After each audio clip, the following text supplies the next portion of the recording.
Hello future entrepreneurs and CEOs. In my last video, I spoke about how the power of believing in yourself will give you an edge over the other candidates. Today, I would be talking about not some interview technique but about your mindset regarding the job. Before I start with this video, please note that the video has been divided into two categories. One is for those looking for a job in their chosen field, and the other part deals with how to prepare for a job change interview.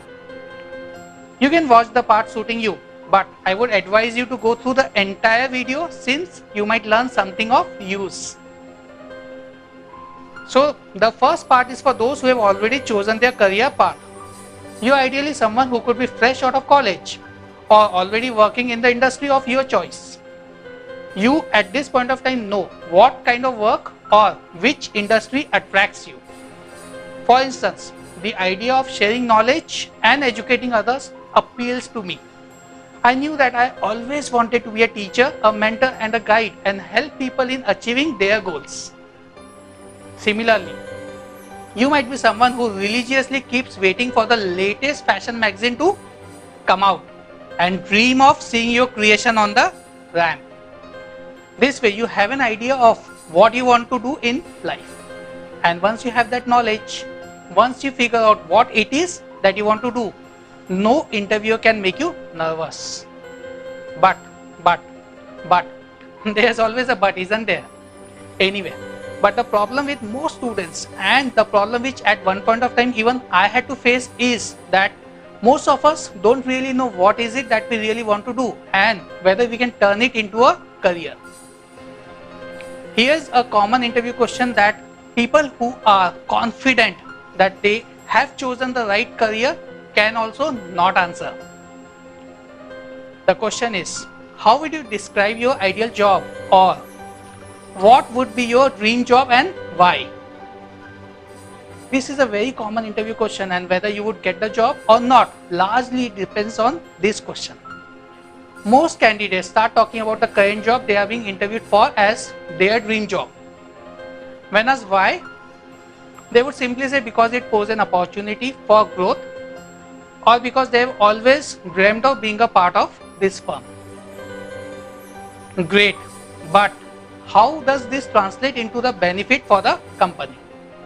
Always keep in mind that the interviewers or your employers or your boss and even the world at large does not care about your qualifications or gold medals.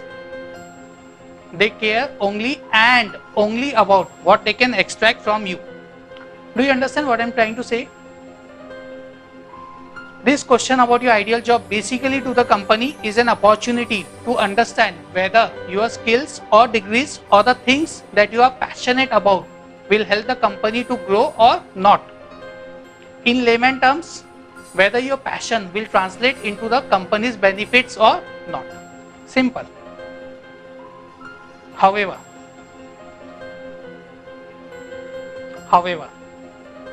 when you are listing down your ideal job, you have to think solely about yourself and how your passions, skills and talent can help you excel in that field. Please don't confuse this with what I spoken some few minutes ago.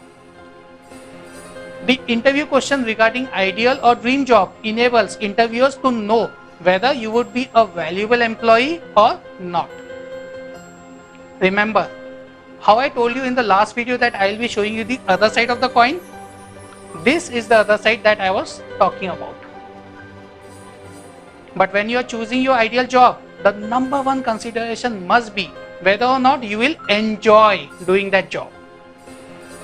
Turn what you love into your profession and you will not have to work a single day of your life. This is exactly why you should, to an extent, try to opt for careers that contain aspects that you will enjoy. For instance, some of you may hate the 9 to 5 job and want flexible hours. You can freelance. Someone might like helping others. They can choose careers like nursing or even counseling. Or if you want to be famous or recognized, you could try news broadcasting. If you have an underlying talent that you and others have time and again told you about, see if there is a professional scope. I was once discussing this concept with a few colleagues over lunch when one of them said, we should not try to economize our talents because not everyone can be Sachin Tendulkar. He was right to an extent. Not everyone can be Sachin Tendulkar because Sachin was driven by the hunger of the game and not by the fame.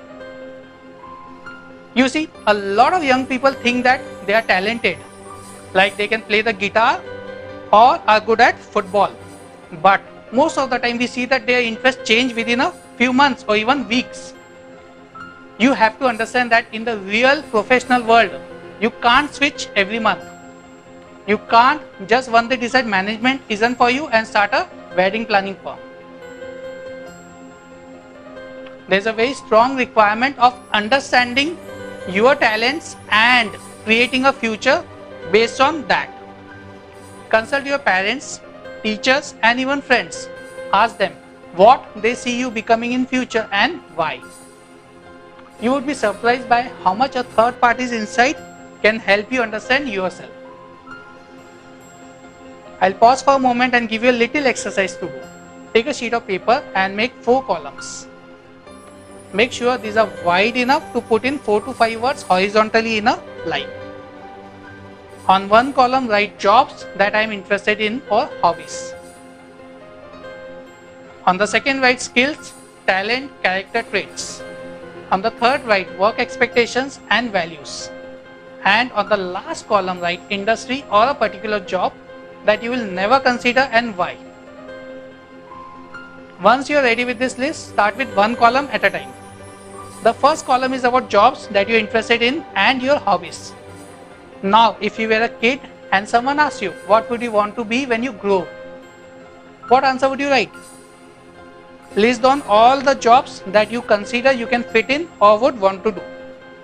Now add to this list your hobbies. What is it that you like doing? It could range from gardening to volunteering or even writing. You should have quite a lengthy list. If not, please go back to this list and see if you can add something to it. Coming to the second column. This area is all about your skills, character traits and talents.